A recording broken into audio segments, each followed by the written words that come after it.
The way of the mantra. I'd like to welcome all of you who are here for the first time this evening. What I want to do is to tell you very briefly about the way of meditation, and then we'll listen to a little music first, and then we'll meditate for about 25 minutes. And then after meditation we'll come back to this room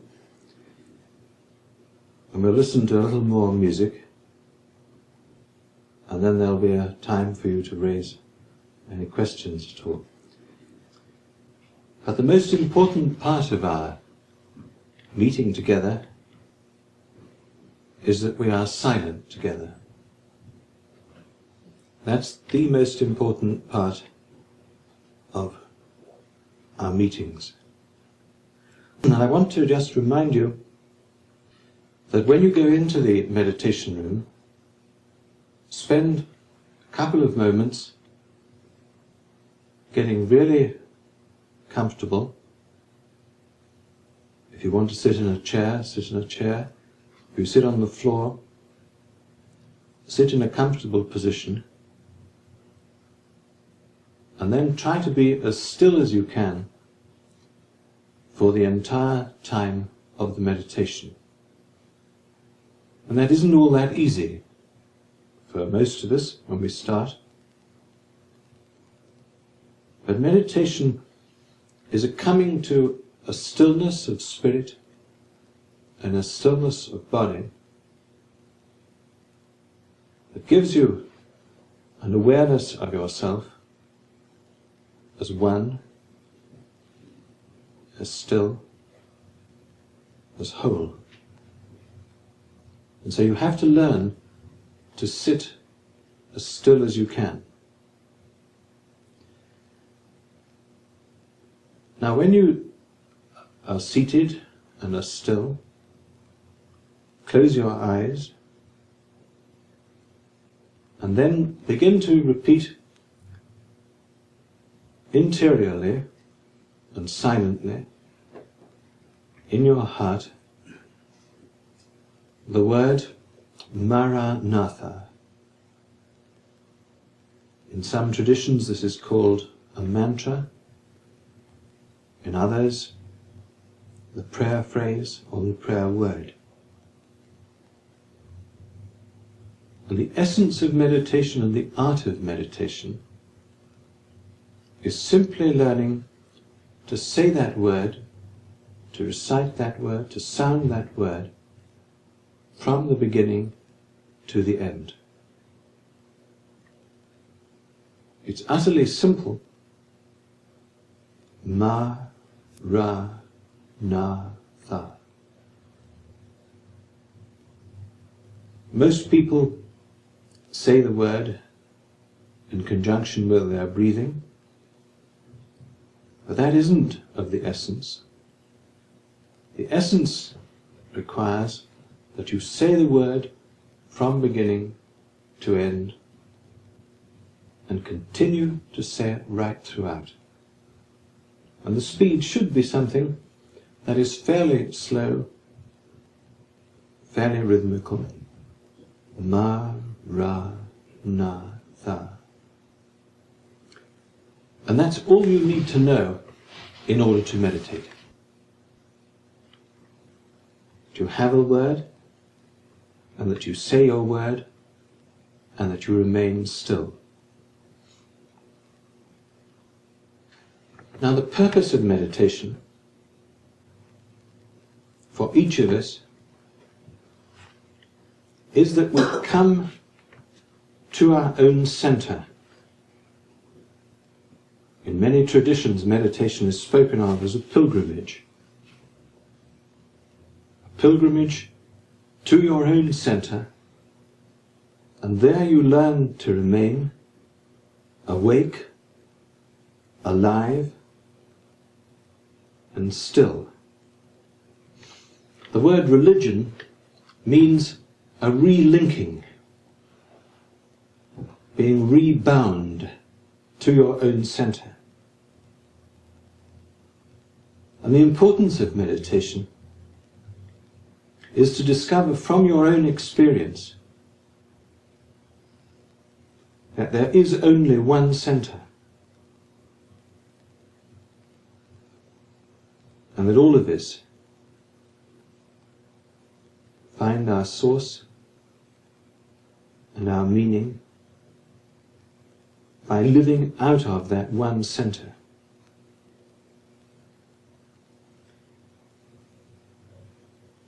And I think that what we have to understand is that returning to our center, discovering our own center, is the first task and the first responsibility of every life that is fully human. And again, in meditation, in the discipline of it, you'll discover from your own experience that to be at one with our own center means that we are at one with every center. The truly spiritual man or woman is one who is in harmony, one who has discovered that harmony within themselves and lives in harmony with creation and with God. And what we learn in meditation is that to be in our own center is to be in God. And this is not only the great teaching of all Eastern religions, but it is the fundamental insight of Christianity. In the words of Jesus, the kingdom of heaven is within you. And the kingdom, in the words of Jesus, the kingdom is an experience. And it's an experience of the power of God. It's an experience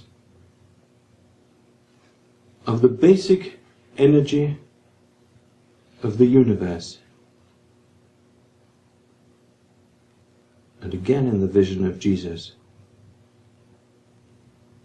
we understand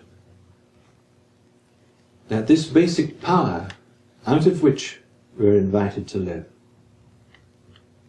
this basic energy out of which we're invited to live our own life vitally,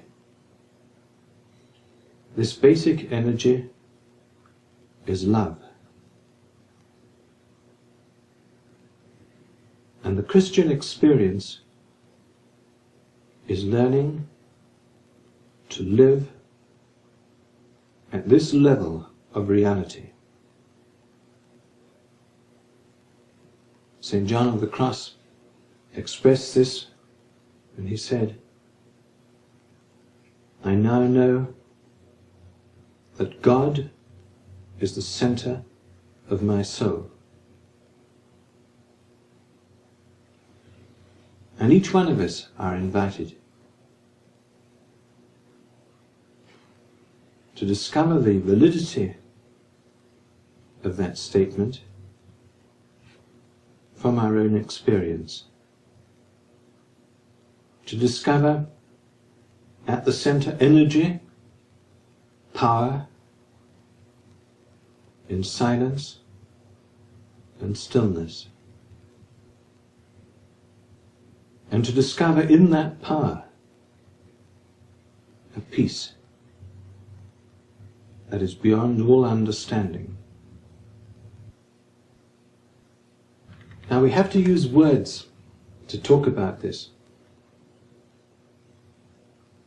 We use words like enlightenment, words like vitalization.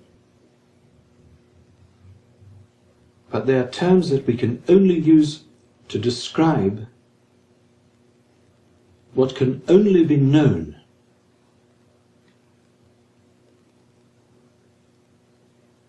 And the wonder of the experience of prayer, of deep meditation, the wonder is that in the experience of the power of God, we awaken to reality. A reality that is everywhere. And what we discover is that we cannot know that reality from outside. Because there is no reality outside of God.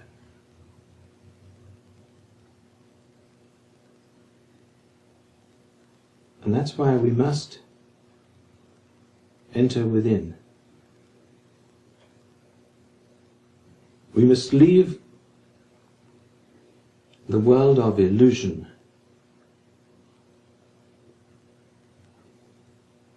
and enter the world of reality. And the energy released in meditation is not an energy that's released and received from some outside force. It's the very life that we possess, each of us, coming to fulfillment, coming to actualization, when we turn our whole attention beyond ourselves to the other. The experience of transcendence. And this is the expansion of spirit that brings each of us wholly into the gift of our own being. And what we have to discover in meditation is that we are alive, that we're real, and that we're in reality. Talking about prayer, or talking about meditation, or talking about God serves only one purpose: not to teach us anything new, but to reveal to us what is present, what is actual, what is real.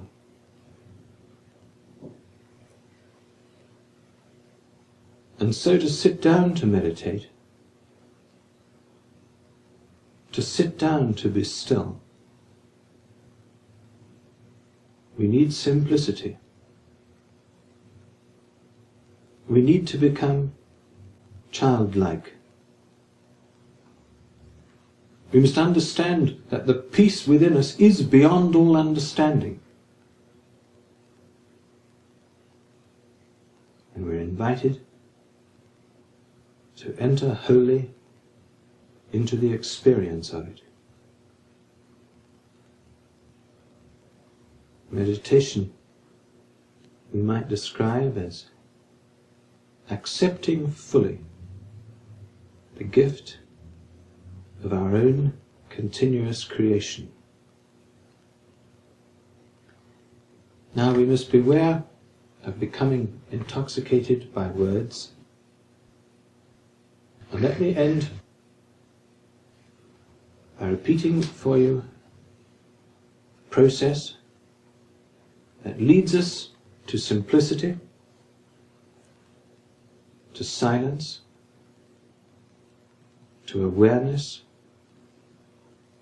to transcendence. That is, leaving ourself behind, leaving our own thoughts behind, our own imagination behind, our own ideas behind.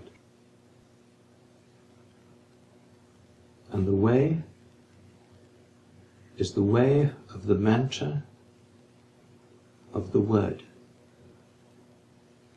We're going to meditate in a moment or two. When you sit down and sit still and comfortably, begin to say your word and say it from the beginning to the end. Maranatha.